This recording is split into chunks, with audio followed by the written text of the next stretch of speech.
بلکہ صحابی عبداللہ ابن ام مکتوم رضی اللہ تعالی عنہ نبین صحابی رسول اللہ صلی اللہ علیہ وسلم کے پاس آئے. صحیح مسلم کی روایت ہے 3 عذر پیش کیے. عرض کرنے لگے یا رسول اللہ صلی اللہ علیہ وسلم انی رجل ضریل البصر، اللہ کے رسول میں نبینا انسان ہوں، شاسع الدار، میرا گھر مسجد سے دور ہے، ولیس لی قاعد یلاومنی الی المسجد، اور گھر سے مسجد تک کوئی لانے والا بھی نہیں ہے. نبینا ہوں، گھر مسجد سے دور ہے، کوئی مسجد تک لانے والا نہیں.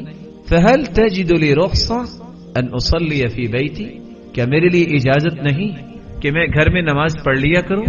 رسول اللہ صلی اللہ علیہ وسلم نے فرمایا وَهَلْ تَسْمَعُ الْمُؤَذِّنِ فِي الْبَيْتِ الَّذِي أَنْتَ فِيهِ هَلْ تَسْمَعُ النِّدَاءَ، اذان سنتے ہو؟ قال نعم، اذان تو سنتا ہوں. فرمایا پھر مسجد میں آ کے نماز پڑھو. عبداللہ ابن ام مکتوم رضی اللہ تعالیٰ عنہ چوتھا عذر لے کر پھر آئے. کہتے یا رسول اللہ صلی اللہ علیہ وسلم ان بین بیتی ومسجدی نخلا وشجرا، اے اللہ کے رسول صلی اللہ علیہ وسلم، مسجد اور میرے گھر کے درمیان جھاڑیاں بھی ہیں، درخت بھی ہیں اور کھجور کے تنے بھی ہیں، اور میں نبینا انسان، اگر رات کی تاریکی میں نکلوں کسی درخت یا جھاڑی کے ساتھ الجھ جاؤں، ٹکرا جاؤں، تو اب بھی اجازت نہیں کہ میں گھر میں نماز پڑھ لوں؟ قال وهل تسمع النداء، اذان سنتے ہو؟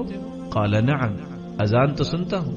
فرمایا پھر مسجد میں آ کے نماز پڑھو. 5واں عذر لے کر پھر آئے یا رسول اللہ صلی اللہ علیہ وسلم ان المدینۃ کثیرۃ الحوام والسباع، آپ جانتے ہیں مدینے میں جانور بھی ہیں اور درندے بھی ہیں، اور میں ایک نبینا انسان ہوں، اگر میں رات کی تاریکی میں نکلوں کوئی جانور اور درندہ اپنا شوق پورا کر لے تو کیا بنے گا؟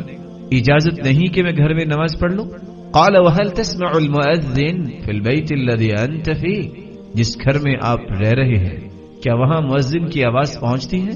قال نعم، جی آواز تو پہنچتی ہے. فرمایا پھر مسجد میں آ کے نماز پڑھو. 6واں عذر لے کے عبداللہ ابن ام مکتوم رضی اللہ عنہ پھر آ گیا یا رسول اللہ صلی اللہ علیہ وسلم انا کما ترانی، آپ مجھے دیکھ رہے ہیں، قد رق عظمی ودبر سنی وذهب بصری، میری آنکھوں کی روشنی جا چکی ہے، میں بوڑھا ہو چکا ہوں، اب تو میری ہڈیاں بھی باریک ہو چکی ہیں، کہ اب بھی میری اجازت نہیں کہ میں گھر میں نماز پڑھ لوں؟ قال وهل تسمع حي على الصلاة حي على الفلاح، یہ بتاؤ کہ تمہارے کانوں میں یہ آواز پہنچتی ہے کہ آؤ نماز کی طرف، آؤ کامیابی کی طرف؟ قال نعم، یہ آواز تو پہنچتی ہے. قال فأتها، پھر مسجد میں آ کے نماز. 6 عذر پیش کیے گئے. نبینے ہیں، گھر مسجد سے دور ہے، کوئی مسجد تک لانے والا نہیں، اور راستے میں جھاڑیاں اور درخت ہیں اور جانور اور درندے ہیں، اور بوڑھے ہو چکے ہیں، ہڈیاں باریک ہو چکی ہیں. آج اس شخص کو اللہ تعالیٰ نے آنکھوں کی نعمت سے نواز رکھا ہے، اور جگہ جگہ پہ مساجد ہے، اور پھر لانے والے کی ضرورت نہیں، گاڑیوں جیسی نعمتیں موجود ہیں، اور کوئی ایسا خطرہ نہیں کہ جانور یا درندہ راستے میں ہو، اور پھر ہو بھی نوجوان، پھر بھی وہ اللہ کے سامنے جھکنے کے لیے مسجد کا رخ نہیں کرتا.